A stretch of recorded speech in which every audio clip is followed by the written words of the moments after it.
Hello, my name is Claudia Brandt. I am a coach, I am a burnout and Enneagram specialist.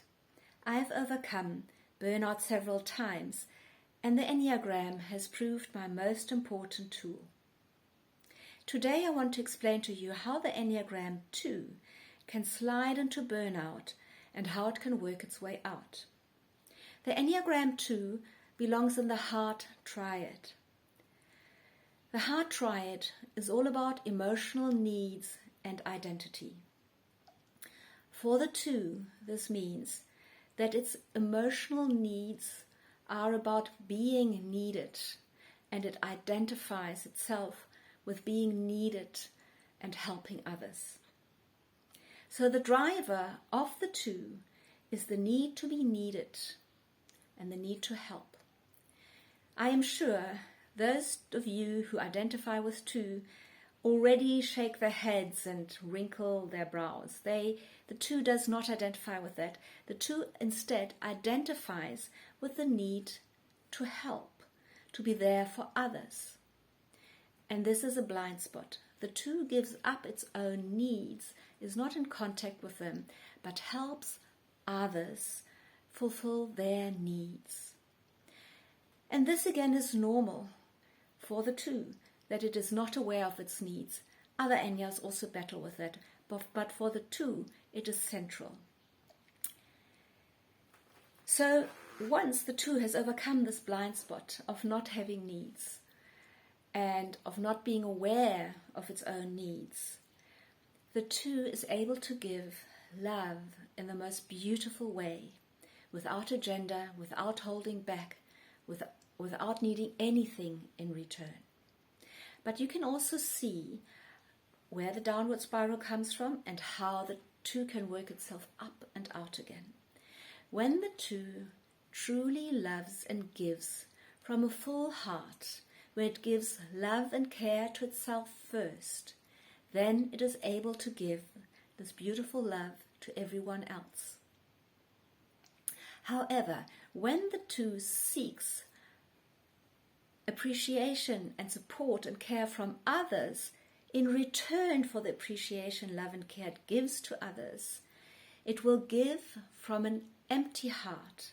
And as long as the 2 gives from an empty heart, it is giving to receive, and it will never be able to give enough to give the kind of attention, to get the kind of attention and love back that it truly seeks. And that is how it burns out. I am going to explain this now for several 2 qualities, and I'm going to end by explaining or giving you the practical tips and ways with which, as a 2, you can work yourself out of your blind spot and to health and energy. The 2 is loving, supporting, friendly, and caring. The 2 revels in connecting with others, and the 2 has an amazing superpower in sensing and knowing exactly what the other person needs and how to fulfill this need. So the 2 is permanently focusing on others and on their feelings and fulfilling their needs better sometimes than the person themselves can do it, and often the 2 also knows the needs better than the person itself knows it. So this has 2 drawbacks. First of all, the 2 is giving and focusing on others, and it's forgetting itself. And second of all, by giving and anticipating needs, the 2 can overstep boundaries. It's coming from a good place, but it might feel invasive sometimes. So we all think of the classic 2 self-sacrificing mum that cooks for everyone, that cleans the house, the mother who asks you, have you got suntan? Do you have a sun hat? Do you have a raincoat? It looks like it might rain today. And there is this feeling often in others that this is a bit too much, and that I didn't ask for this, and I can decide for myself if I need a suntan, if I need to get suntan lotion, or if I need to get a hat, or whatever I need. But the 2 will always step in and offer what it feels or give what it feels is needed. So the 2 might hear about a concert that I like, and she might come just 2 days later and say, look, I found tickets for you for the concert. They're really great seats. And with my connection, it was really not difficult. Yes, I am happy about those tickets, but I also feel that there's something else there. So it's important for the two to see that in anticipating needs, I might sometimes overstep boundaries. And in the case of the self-sacrificing mother, you also have these moments when the mother's all of a sudden, the archetype of that mother, lets the mask down and says, I'm really tired, nobody cares for me, nobody's even asking me if I need some help, and there's a lot of resentment and a lot of unhappiness, and people are really surprised. And it's that possibility that we sort of sense that there is an agenda here that makes us often feel that the two is overstepping boundaries, that the two is manipulative, that there is something needy there, and that what I see is not quite the truth of what is happening behind the scenes. However, the two is often not fully aware of this itself. Also, the twos are very generous and giving. They give a lot of time and attention to others. It's a beautiful gift. However, what also happens is that other people get used to the two doing more than just my own job. They get used to the fact that the two is just so good at writing that report, it's always doing it for all the teams in that department. And they all think they're actually almost doing a favor to the two because the two loves it so much. The two is often so competent, and it's so competent. This emotional neediness is not out there outright. However, inside, the two is often feeling a bit abused, overworked, overloaded, and not really recognized and understood and thanked for all the effort it's putting into the team. The two feels that everybody is taking the two for granted, and everybody else is usually not aware of this at all because the two is really good at everything it does, and it has this competent professional front. However, it takes on too much of the workload in almost any team, and often work that goes beyond the job description of their job. So that is again a boundary problem.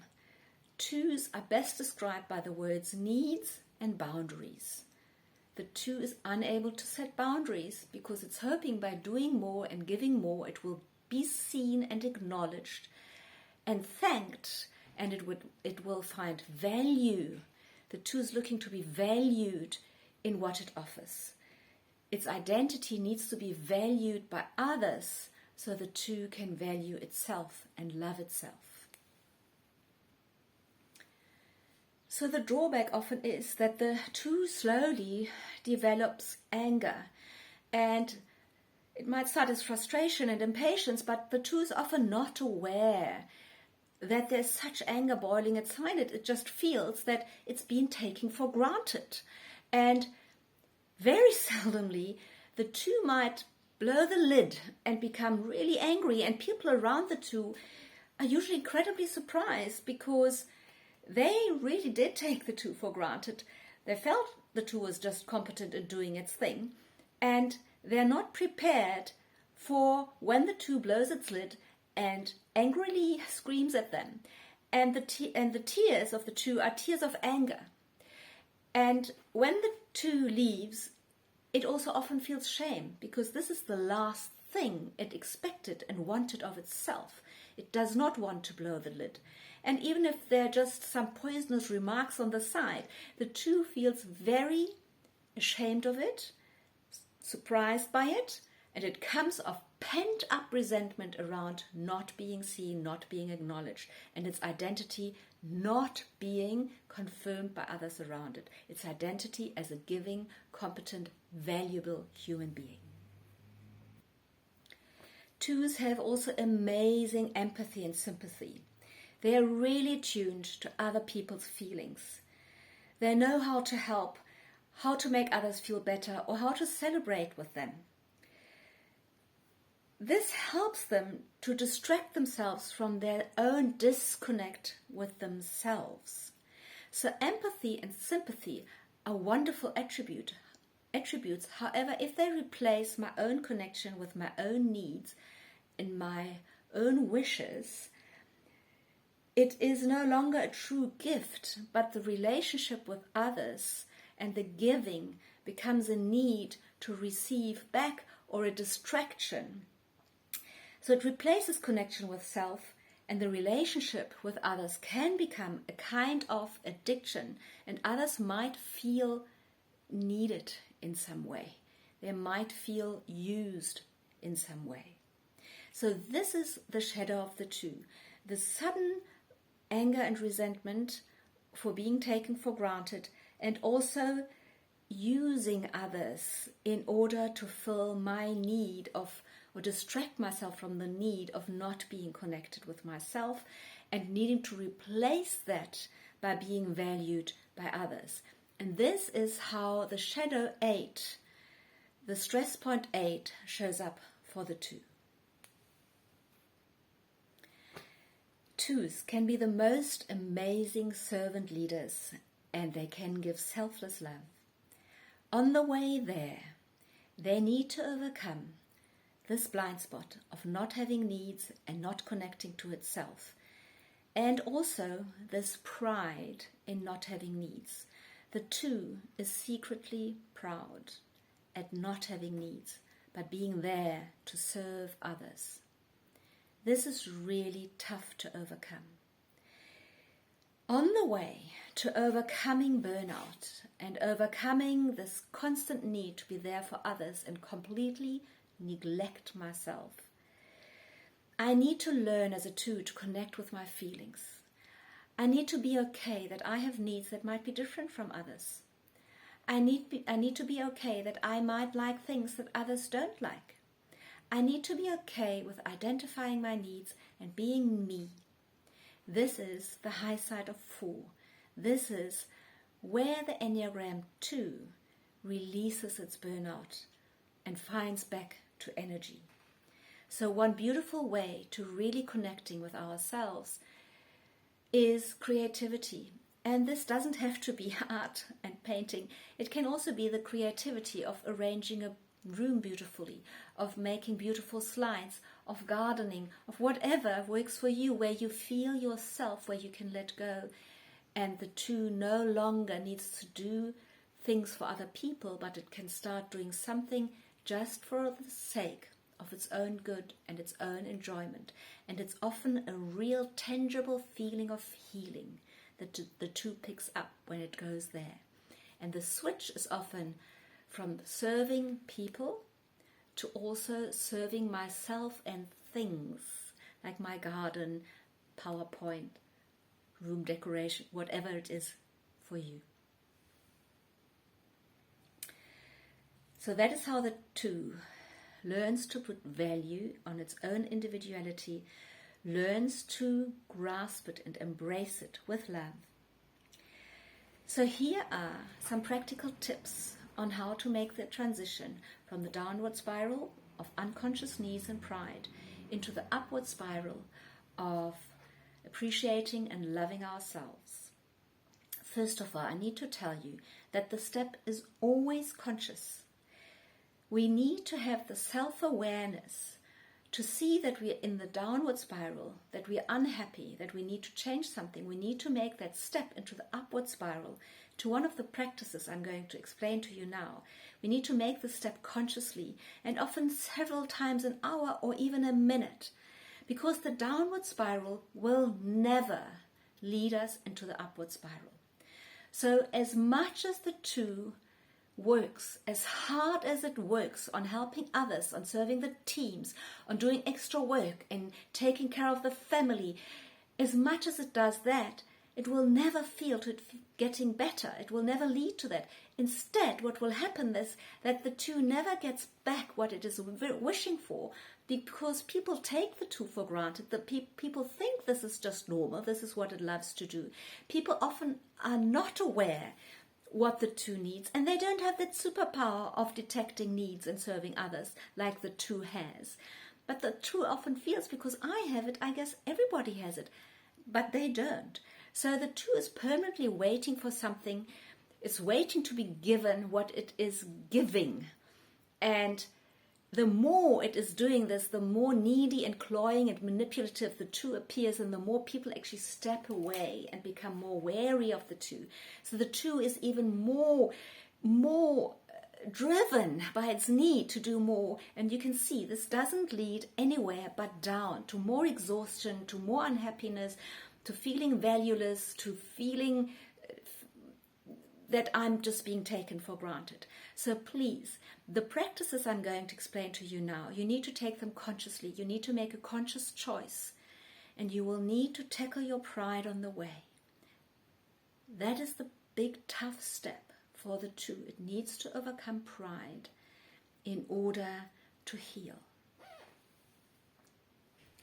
For the two, I actually have 11 tips, so let's see how they land. So the first tip is stop hinting at what you need. People won't get it. They don't get that you have needs. They just see you as being incredibly competent. So stop hinting. People don't have your superpowers. Tell them what you're looking for.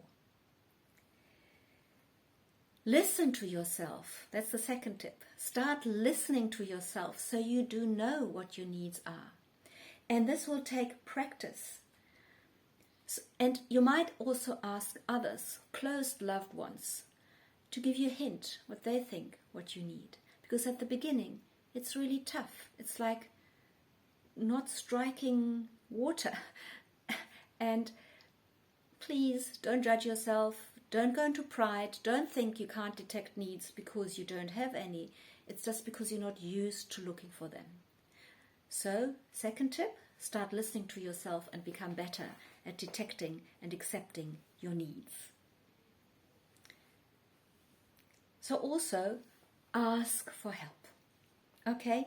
That's the biggest thing for the two, to ask for help. And then in return, also, ask others if they would like your help. Because this is often where, due to your superpowers and your competencies and your ability to suppress your needs, you step in and help when maybe that help is not even wanted. And maybe that person is even not aware of the need that you are addressing. So they feel that you're overstepping boundaries.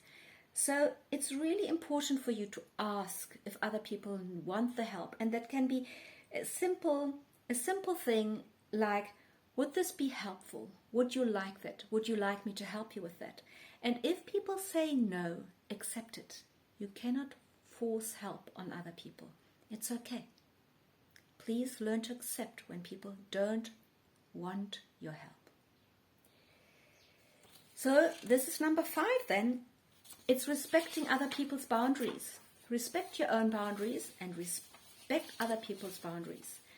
And this is tip number 6, is stop taking responsibility for others.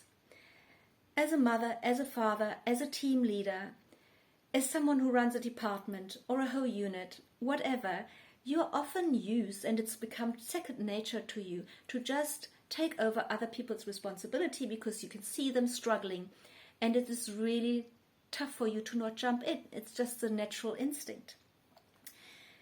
So even if they struggle and fail, let them learn and grow from there.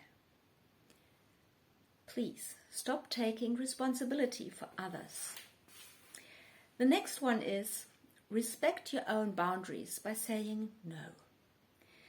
Respect your true level of energy, respect your time, and also respect the time that you would like to spend with family, with hobbies, with just resting and recuperating. Respect the time that you need. Respect the energy that you need. Respect the time and energy that people that you love and that are close to you, that they need from you. And say no to others, because you need this for yourself. In saying no, there I would like you to give a very nice trick, and it's called the broken record technique. So when somebody suggests to you to organize a big event for the team, a team development workshop, for example, or is asking you to organize the school's play, you just say, I appreciate your trust in me, but my plate is full. And people will not be used to hearing this from you. They will repeat again how valuable you are and how important this is, and that you've done this so many times, and could you just please do this one more time? And the broken record technique means you stay with your 2 sentences. You do not explain, because that's where you trip up. So you just say, I appreciate your trust, but my plate is full. With a nice smile, and you just repeat it until people get the message. Tip number 9 is that you do not have to connect with everyone. So when you go into the office, when you go to work, when you come home, when you think of your extended family, you don't have to be in constant contact and conversation with everyone. You don't have to help everyone. It is just too much, and it sometimes might also extend far beyond your private boundaries and your possibilities. Another tip is tip number 10. Spend time alone each day. Consciously separate yourself from relationships. Just take time to yourself and breathe through it. Do what you'd like to do in coming back to yourself. And that is tip number 11. Start doing things that you like to do, where you feel your own self. And on this way, you will start valuing and loving yourself. Please remember that love is not finite, but you need to let it flow through you from the universe. Fill your own cup before you can give. You need to feel it in yourself. You need to feel it coming through. You need to feel it for yourself before you can give. Because as long as you give from emptiness, you always look for something in return. Open yourself up to love for yourself first, so you can give from a full heart.